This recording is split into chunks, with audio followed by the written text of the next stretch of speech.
Olá! No programa de hoje, conheça a importância da vacinação contra a febre aftosa. Fique por dentro de dicas para deixar os seus pets livres de pulgas e carrapatos. O De Olho nos Bichos está começando, não saia daí!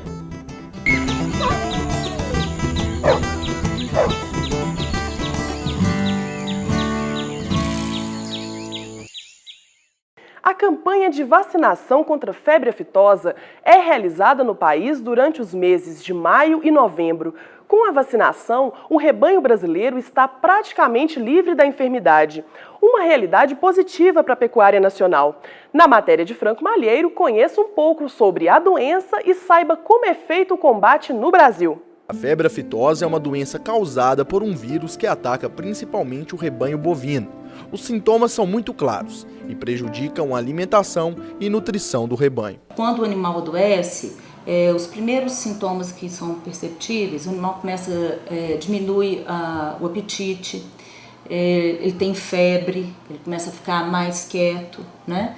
E logo em seguida, os sinais são mais relacionados à aftosa, são aparecimentos de vesículas. Essas vesículas aparecem na região da cavidade oral, e também na região dos cascos, entre as unhas e também na região acima dos cascos, né?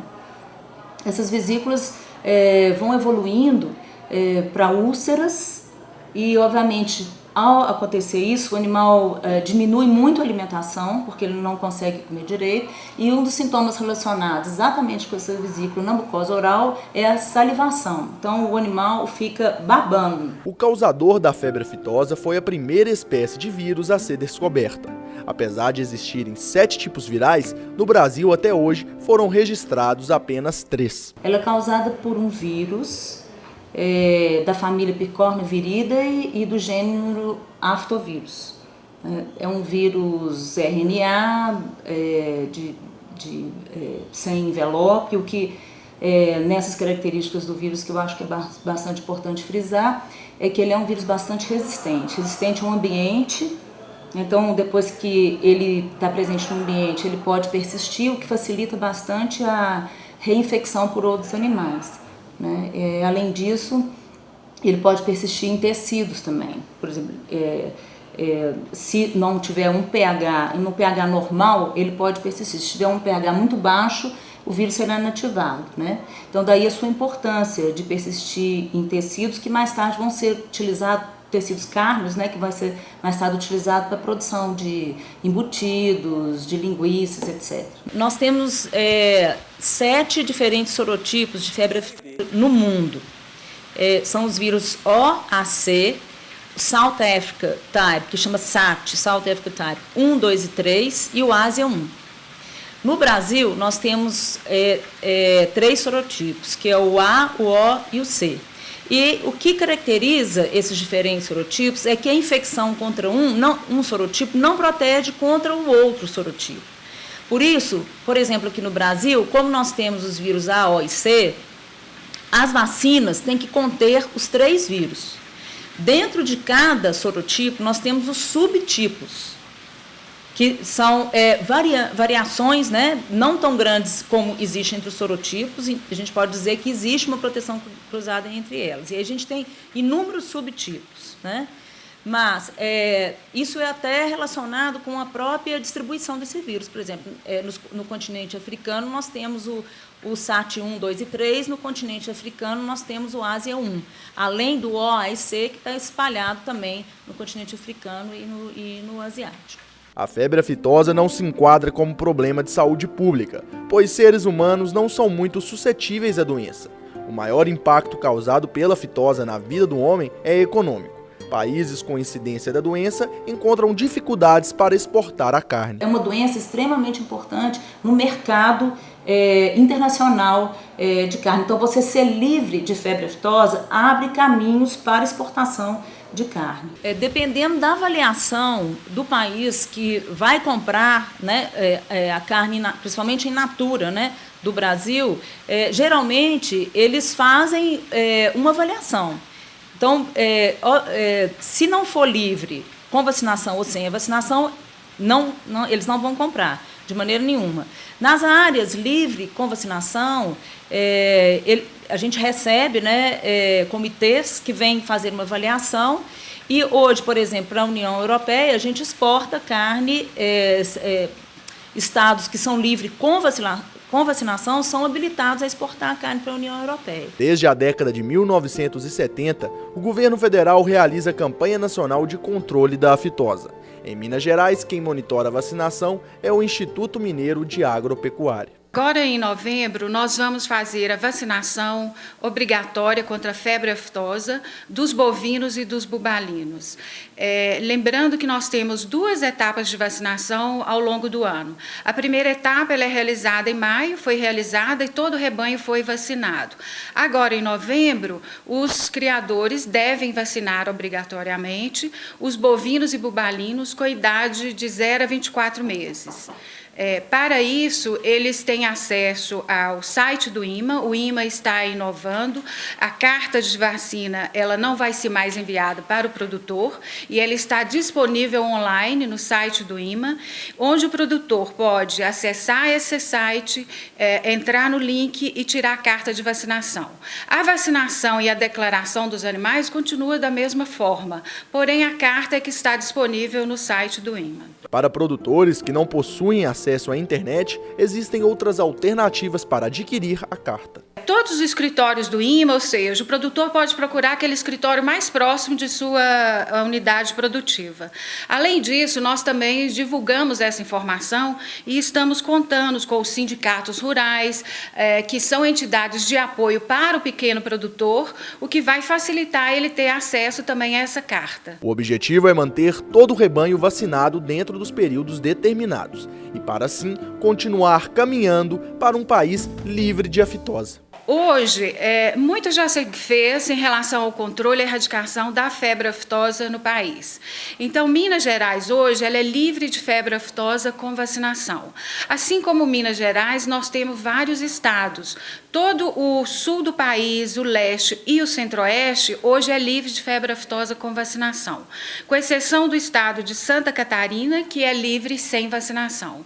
O Nordeste, recentemente, também teve a declaração nacional de livre de febre aftosa com vacinação e está aguardando o reconhecimento internacional da OIE, que é a Organização Mundial de Saúde Animal, provavelmente agora em maio. E de modo que essas áreas livres no Brasil, elas foram bastante ampliadas e hoje a gente tem uma pequena parte no norte do país que não é livre de febre aftosa. Para os belo-horizontinos, a boa notícia: as visitas ao casal de gorilas Lulu e Leon estão liberadas.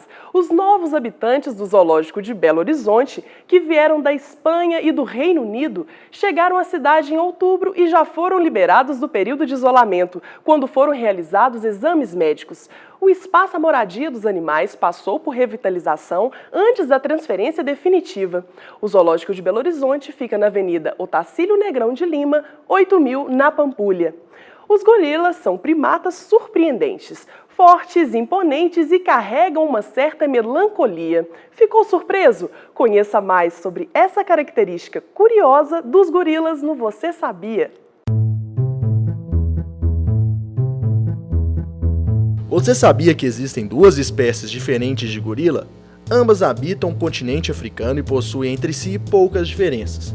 A espécie gorila-gorila tem a pelagem preta, sendo também conhecido como gorila ocidental. Habita em zonas ribeirinhas de florestas densas.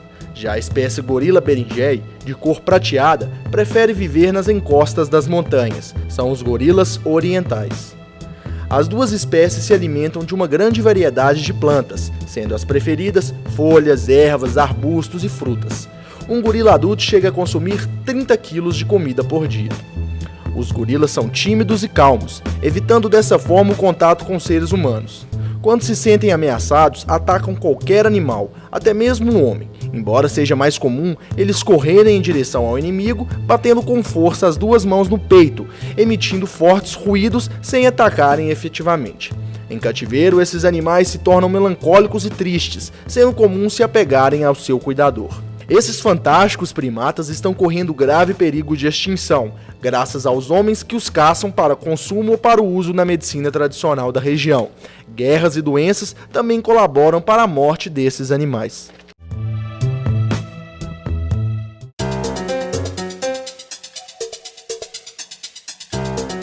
O quiz desta semana quer saber: quanto dura a gestação dos gorilas? Letra A, 7 meses. Letra B, 10 meses. Letra C, 9 meses. Ou letra D, 6 meses. No próximo bloco, voltamos com a resposta.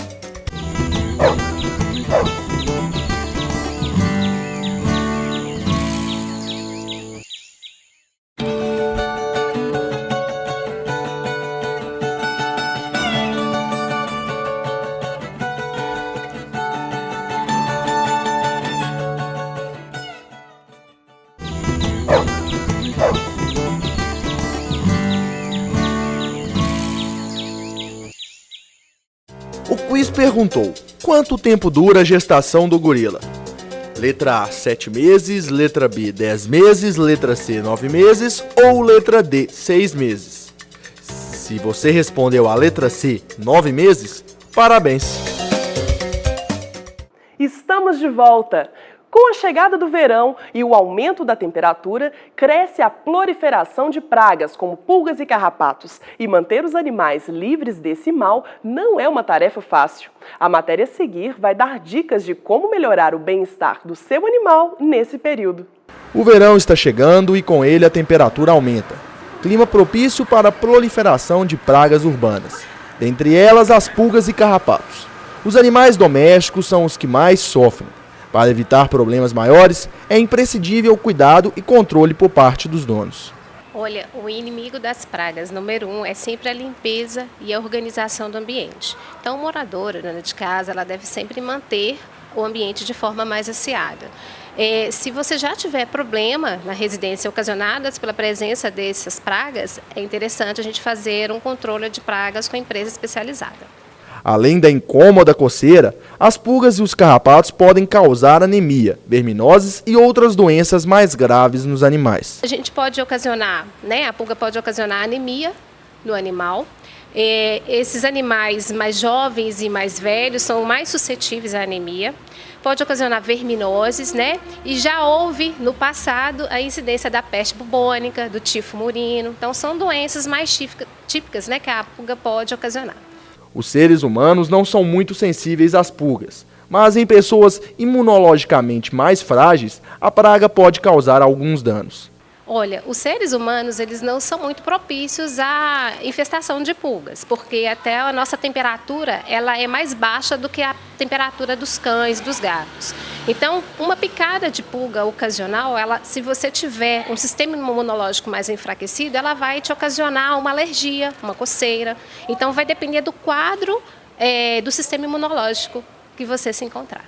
O tratamento contra as pulgas deve ser feito aliando o tratamento no animal e também no ambiente em que ele vive, levando em consideração que deve ser feito por empresas especializadas. O tratamento contra pulgas, ele envolve 2 etapas. A primeira etapa é levar o animal para o pet para fazer o tratamento da pulga adulta que está no pelo e, enquanto isso, fazer o tratamento no ambiente.